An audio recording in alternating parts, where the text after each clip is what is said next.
Mabuhay! Ganadong-ganado ang inyong kalaon sa araw na to. Mas una pa nga akong gumising kesa sa manok. Kaya ang nangyari, ako na yung tumilao.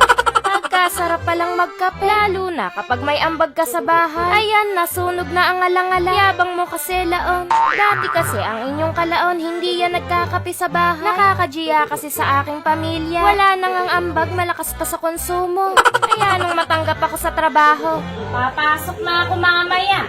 Simula pagising, tingin na ng tingin sa orasan niya. Ipasok na ako mamaya. Inilalakas talaga niya para marinig ng buong pamilya. Papalahin kita riyan eh. Mamaya, may pasok na ako. May pasok na ako mamaya. May pasok na ako mamaya. Mamaya, may pasok na ako. Nakalunok yata ng megaphone ng inyong kalaon. Para lang talaga sa pamilya ko yun. Pero buong barangay namin ang nakaalam.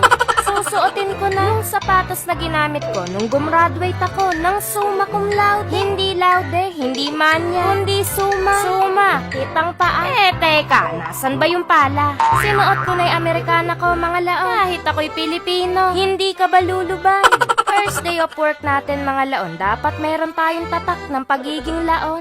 Kagalang-galang ang atake natin ngayon. Sabi nila, first impression last. Kaya magsusuot tayo ng salamin para naman magmukha tayong matalino sa unang araw. Mukha lang. Nakarating na ang inyong kalaon sa kanyang opisina. Hinubad ko muna ang aking Amerikana. Saka ako pinagpa. Ganon kasi yung napapanood ko sa TV. Sinuot ko na ang aming company uniform. Mula paa hanggang ulo. Ay talagang mukhang kagalang-galang ang inyong kalaon.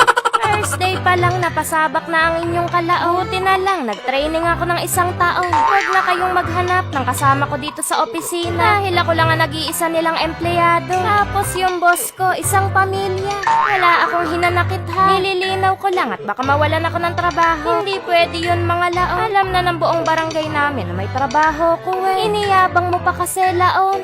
Kita nyo naman, mga laon, ekspertong-eksperto ang inyong kalaon sa pagluluto ng sisi. Nilalagay ko yung lahat sa styra. Kahit sibuyas, hindi ko iniiwan. Nilalagay ko lahat, pati mugmo. Abe, syempre, binayaran nila yan eh.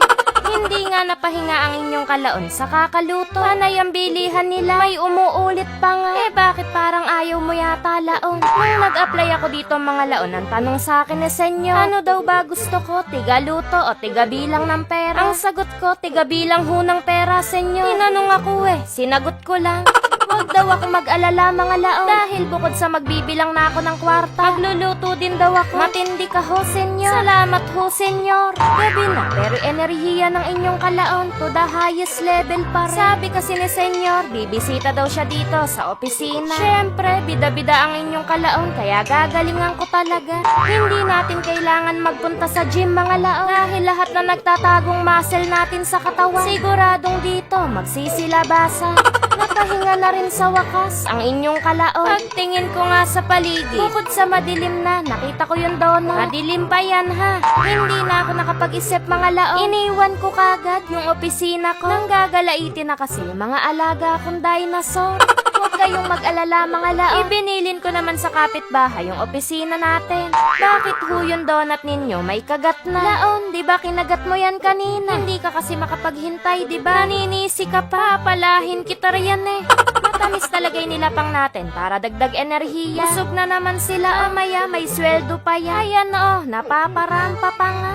Ito nga pala yung kumpanya. Hige, huwag kang lulubay hanggat hindi ka nangungot-ngot, laon.